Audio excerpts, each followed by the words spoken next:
ઠીક છે રાજન, તો તમે બોલો, આ ચારણની દીકરી ખોડિયાર તમને શું પ્રમાણ આપે? હા જગદંબા, જોવો સામે દેખાય ખાખરાનું ઝાડ. તમારામાં કોઈ અજબ શક્તિ હોય તો તમારા પ્રતાપથી એ ખાખરાનું ઝાડ ધૂણાવી બતાવો, તો હું માનું કે તમારામાં કોઈ દિવ્ય શક્તિ છે.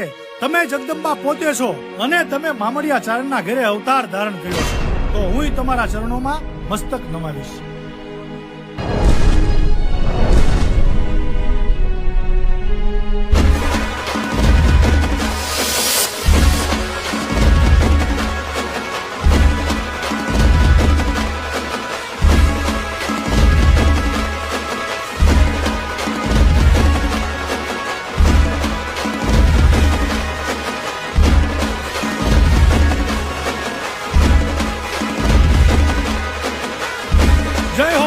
જય હો માતાજી, જય હો તમારો, જય હો.